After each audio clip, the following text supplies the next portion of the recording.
mga igsoon atong sawan ang sugilanon ni Annalie wa mohatag sa hingpit sa iyang personal nga kahimtang apan taga La Libertad Negros Oriental. Maing hapon La Libertad Negros Oriental kang Annalie ang atong sender ni ining tungora.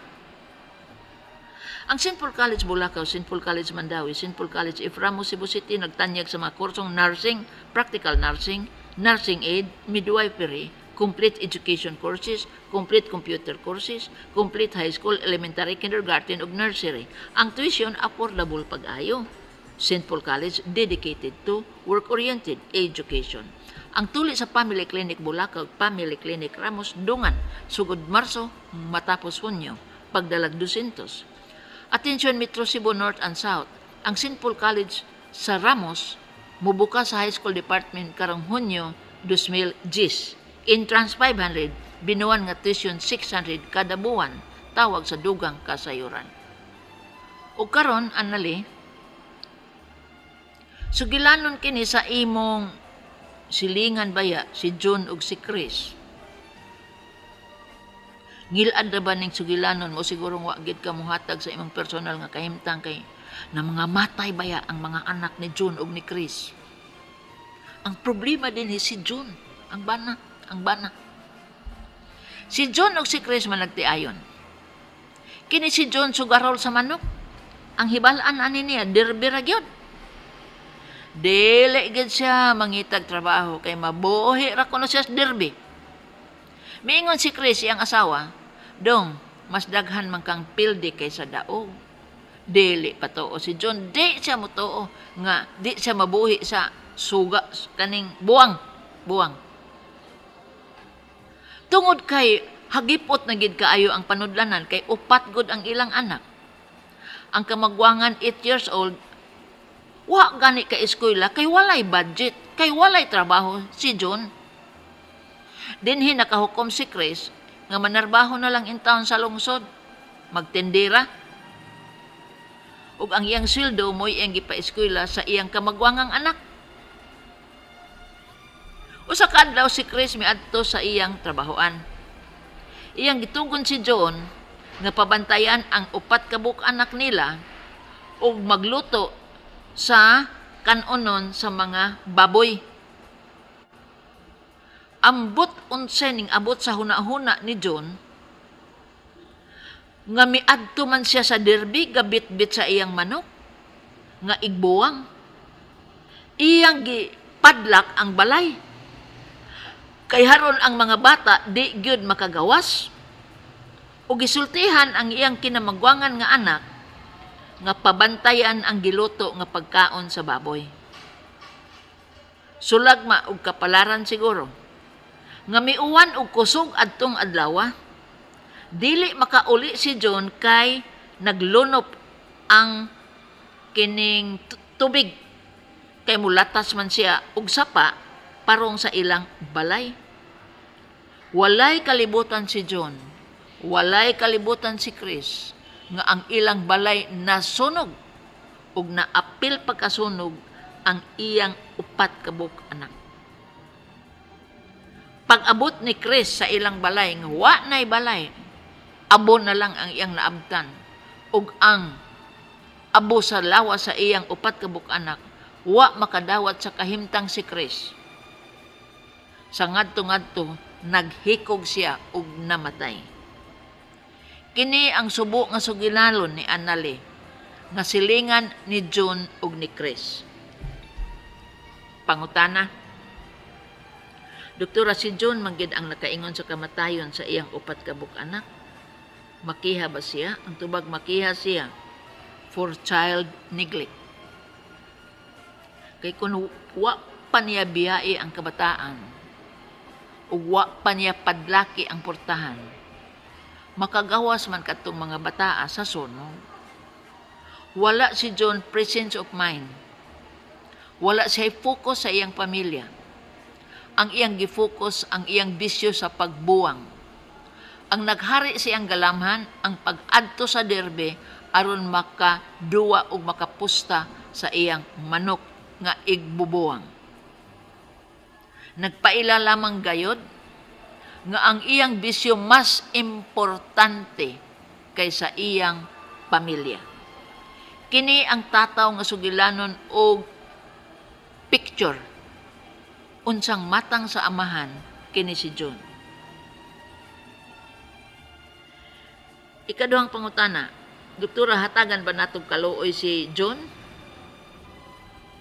Kay wa man tay kahibaw sud sa iyang galamhan, nasakit sab siya sa pagkawagtang sa iyang upat ka anak ug kamatayon sa iyang asawa.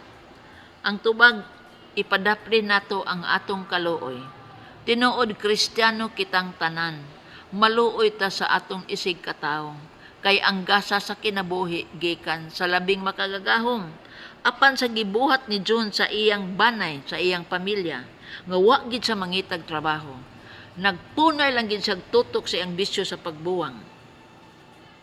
O tungod niya atong tungura, kay giabog na gid siya sa daotang kapalaran, iyang gikandaduhan ang balay. Samtang tuwa siya sa dirbihan. Dinhi sipyat ang iyang mga pamaagi, kay nasunog di ay ang balay.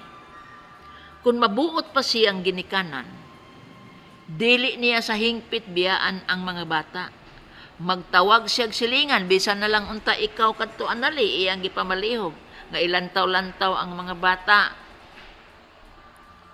Dili nako kandaduhan ang portahan, pero ilantaw-lantaw in taon ko sa mga bata. Wala siya magtugon ni bisan kinsang Ponso Pilato, nga naman, nagdali siya moadtos buwangan aron maka-enter sa derby. Nagpakita lang gayud sa iyang tinud-anay nga balatian. Nga mas importante niya ang iyang bisyo kaysa iyang pamilya. Angay og matarong, nga hukman siya sa balaod sa Dios ug sa balaod sa tao. Paninglan siya sa upat ka kinabuhi siyang mga anak ug sa kinabuhi siyang asawa. Kay dili man unta maghikog si Chris, kung nakadawat pa lang gid si Chris sa kamatuoran, nga naabog yun ang upat ka anak. Ug buhay na milin, bisan bukog na lang, timaan nga iya kadtong mga anak. Sa hingpit na papas, sa naong sa kalibutan, ang kinabuhi siyang upat ka anak. Alang sa inahan nga mabination, kamatayon ka na. Ug iya ging gibuhisan ang iyang mga anak sa iyang kaugalingong kinabuhi. So si John ato ging ipapreso. Kay di man makakaog tagam ning ubang mga ginikanan nga naminaw. Pasakaan gid siya child abuse. Ang balaod PD 603 maoy muguyod ni John dito sa hukmanan ug sa bilangguan. Upat ka kinabuhi iyang giutang. Matawag kini sa balaod og negligence, pero matawag man sa balaod og proximate cause. Unsa may proximate cause?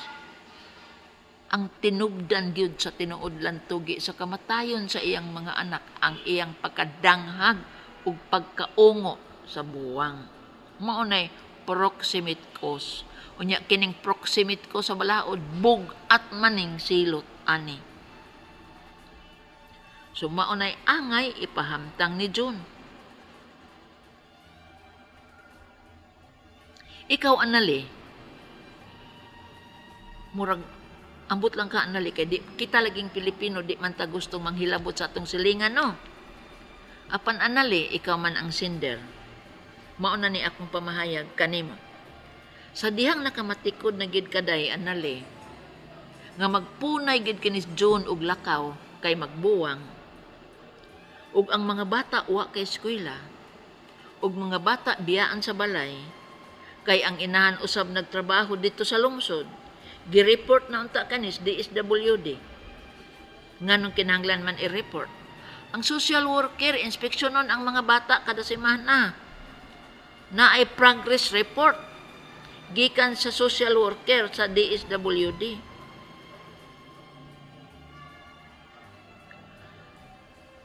Ug laing butang anali, aron malig-on ang kaso batok ni John, mo report na gid ka aning child neglect. Kay murag ikaw ray testigo siguro ani Annali sa pagkasunog sa mga kabataan, sa paglakaw ni John ug sa pagkandado sa portahan sa tibuok balay. Ikaw ray makatabang ani. Paghusay sa gumon nga nag-aliyok sa kamatayon sa upat ka bata. Ikaduha, ang paghikog ni Chris dili nato mapahamtangan og silot si John. Besan kung siya pa ang proximate cause. Kay gilatid man diha sa Kodigo Penal nga ang suicide as a personal nga pagkutlo sa imong kinabuhi. Self-destruction sa imong kinabuhi, walay manubag, kundili ikaw ra gyud. Ikatulo, kining imong suginanon Annali daghang amahan na igo niya ni. Kay dili kabuang ang ilang bisyo, pwedeng madyong. Pwede sab nga kining bisag unsang matang sa kasino nga makalimtan ang pamilya.